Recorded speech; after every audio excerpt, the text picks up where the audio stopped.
Yeah. Well, I want to start off talking about Trump and the National Guards, right? He's bringing a task force to Memphis. And he made he was live today at the Oval Office making an announcement, signing a memorandum. And I want to play a couple minutes of this clip. See, who's standing with us, as you know. I'm signing a presidential memorandum to establish the Memphis Safe Task Force, and it's very important because of the crime that's going on, not only in Memphis, in many cities, and we're going to take care of all of them, step by step, just like we did in D.C. We have virtually no crime in D.C. right now, and we're going to keep it that way. It's our nation's capital. We're going to keep it that way, or we're going to federalize it if we had to, but we don't have to anymore because it's in such great shape.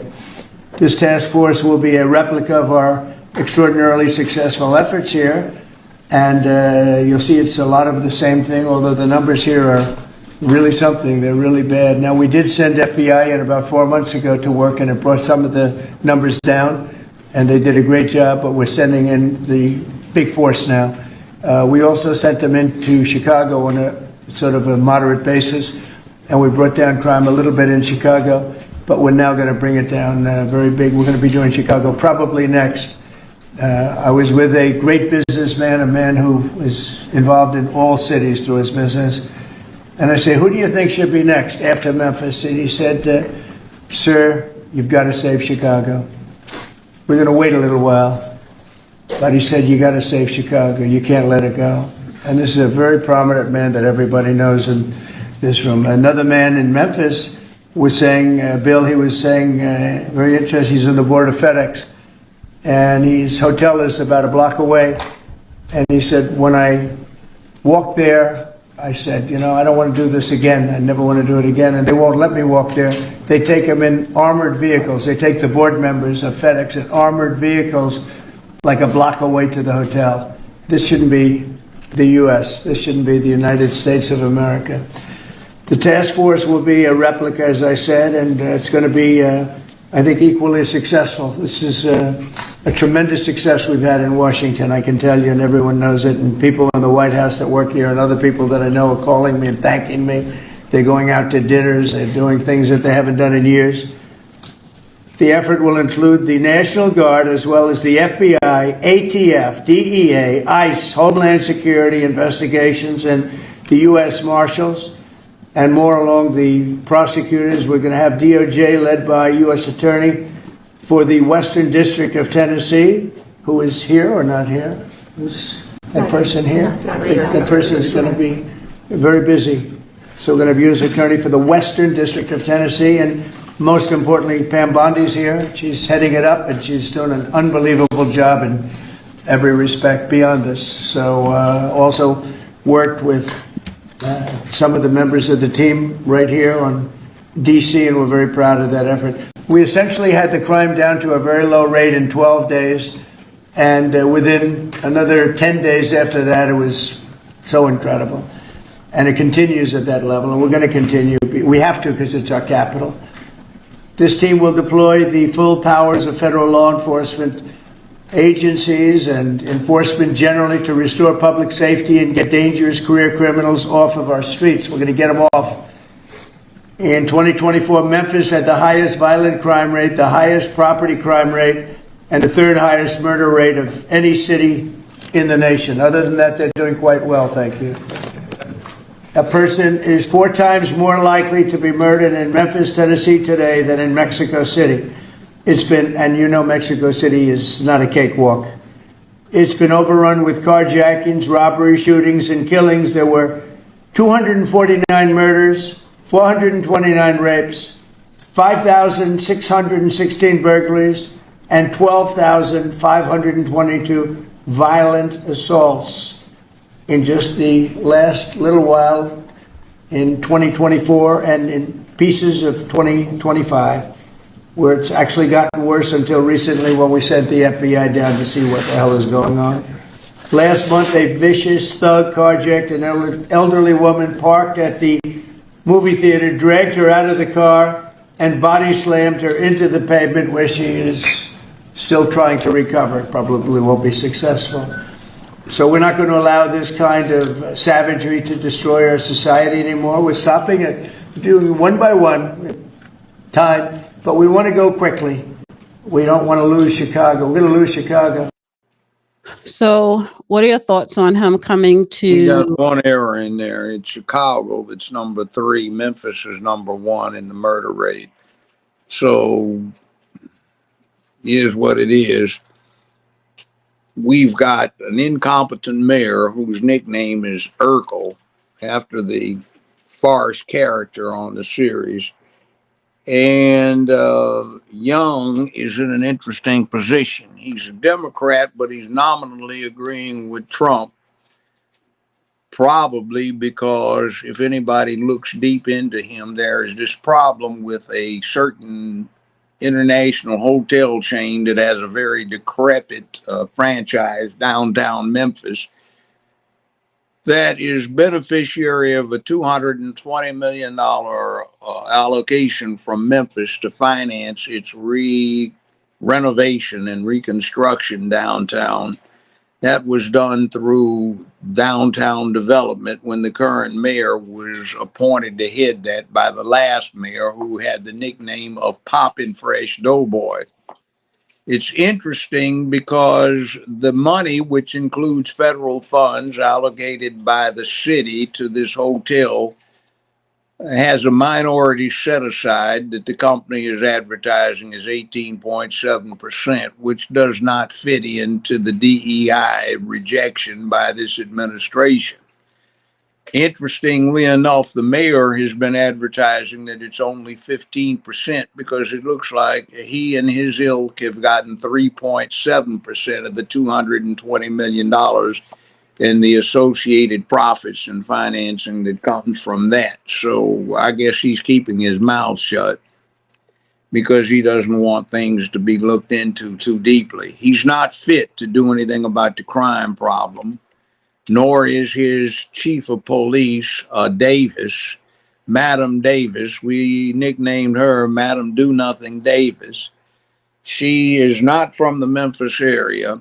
She got fired in Atlanta and was about to be fired, it seems, in Raleigh-Durham, North Carolina for the same thing that has nothing to do with a SWAT team she allegedly mismanaged, but has to do with child pornography and some people she was hiding who it looks like are now doing federal time for kiddie pornography. So that's not savory. And we haven't had, well, before her, it had been 40 plus years since we last had a civil service chief of police.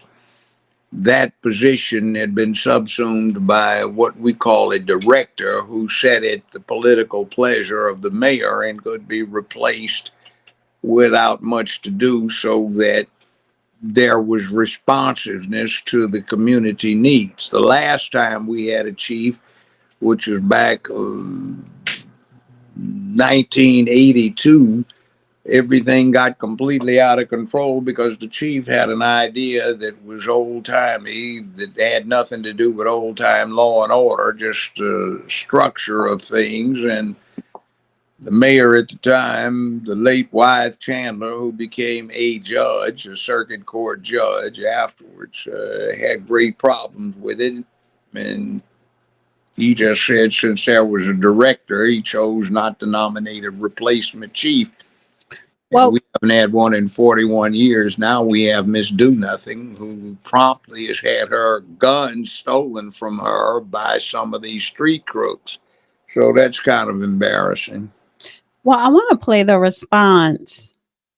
And by Uh, the way, I've mhm. been around and about Memphis all day today, and I was asking, and I haven't run into a single person who is not very enthusiastic about this coming to Memphis to restore order. Right. Yeah, a lot of people that live in these cities welcome it. So I want to play the response from your mayor. He was on Al Sharpton's Urkel, show. Yeah. all Al, Chicken George, and Urkel. Okay, go ahead. National Guard and anybody else we need. And by the way, we'll bring in the military too if we need it. While Trump claims both Tennessee's Republican governor and the Democratic mayor of Memphis have asked for intervention, the mayor says he's done no such thing. And while he welcomes federal help, that doesn't mean he wants to see troops in his streets. He joins me We now, do. Memphis Mayor Paul Young, a Democrat. Mayor Look at Young, we Urkel. appreciate you joining us tonight. Had you heard anything from the administration before the president's announcement or since about what operations it intends to conduct in your city? Yeah, well, the first I heard of it was on Monday when I got a call from the governor's office that this was potentially coming. I did have a call with the White House and asked them to shift the type of support that they bring to the city and align with the strategies that we have been implementing over the past 2 years. We've seen significant decrease in crime in our community. We've seen double-digit reductions in all categories, and we want to build upon the success that we've had. Investment in FBI, DEA, ATF, those traditional law enforcement partners that can take our investigations to the next level. That's the type of support that we had been talking about. The National Guard was something that we just found out about. It's not something that I believe is going to help reduce crime in our city. I think that the way to reduce crime is to invest in the things that are going to intervene and prevent crime in the first place, and help us identify the small number of people that are wreaking the most havoc in our community and getting them off the streets. Let me start right there, Mr. Mayor, because in several cities where Trump has either deployed federal troops or flirted with the idea, crime has been trending downward, in some cases substantially. And though you still have one of the highest murder rates in the country, which you've acknowledged as mayor, the Memphis Police Department also just reported that crime in the city is at a 25-year low across major categories. So is this federal intervention even necessary, and how are you preparing for it? Well, I do think that we need broad partnerships with law enforcement agencies. I believe that we need more resources to support the groups that are on the ground working with the young people changing their direction. So the partnerships are necessary. I don't necessarily think the National Guard is necessary. And my goal as mayor, now that the decision has been made, as you know, the governor and the president have the authority to make the decision. And my goal as mayor is to make sure that I'm able to work with them and help identify how will those individuals show up in our community. You know what's so pathetic about Urkel here? He's the mayor of the city, but he can't even show up at a 4 or 5-star restaurant without 2 squad cars worth of uniformed police as bodyguards because he's scared of the people.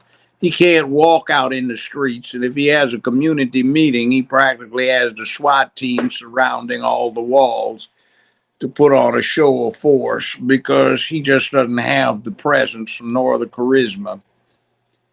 He's boule as can be. Aren't you boule And too? what's that? You boule too. No, I'm not. Oh. I can walk anywhere in this city and people will welcome me. I don't know where it is, white, black, brown, red, yellow. I get welcomed with open arms, and I walk down the street and everybody said, that's our guy. I can walk up to some young Crips and start talking to them and get their rapt attention while I'm there. Shake hands with them. Here's He's my scared.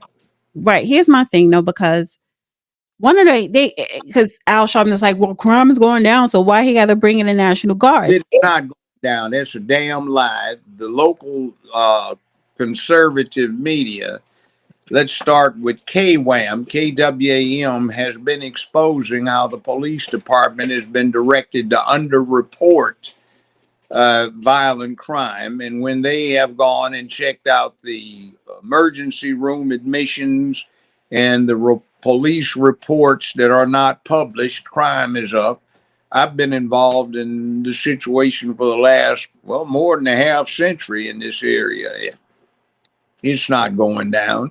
You can see it out on the streets. You can see it at night by how vacant the town is. You can see it in that all of the businesses that we used to have populating a given main thoroughfare are now closed. We've had restaurant after restaurant closed down. Well, Midtown and what they call Cooper Young, which is part of the Rainbow Coalition, that's okay. They favor that because I guess the government does. The whole blue creepy thing is turning into a creepy rainbow thing.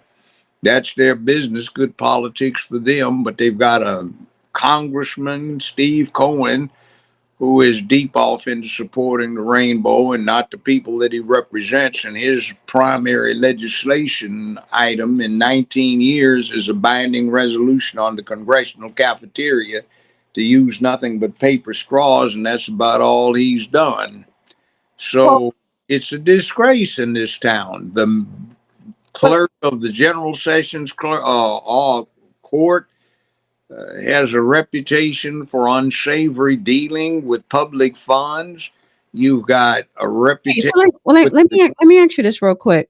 Two things, because one of the reasons why he is bringing in National Guards and creating these task force is to help ICE collect up illegals, right? yeah. I mean, Memphis. I mean, I'm assuming that everybody's following the law, but Shelby County jumped from a very, very low percentage up to 35% in a Yeah. very short time. Here's my second question, though, with Now, you. if they're legal, fine. Welcome to the place. Memphis is the center geographically of the United States, or at least in terms of distribution opportunities. But here's my second question.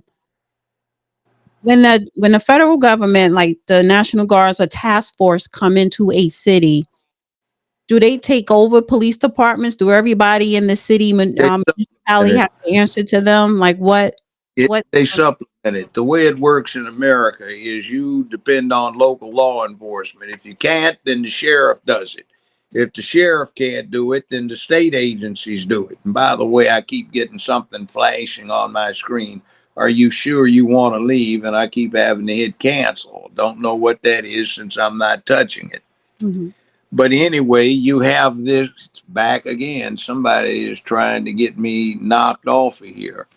But in any event, Urkel here doesn't know how to wipe his ass real. Or Al Sharpton either. They haven't figured out what to do with toilet paper. So he has zero credibility, and this clown has zero credibility, and he's not doing a good job.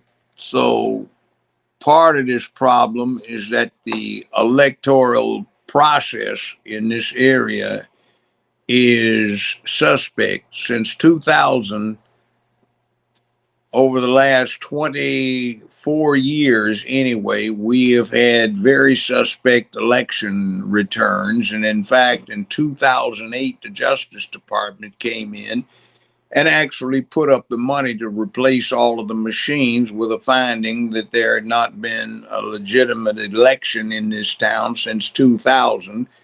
And they keep coming up with quarterly reports stipulating the same circumstances.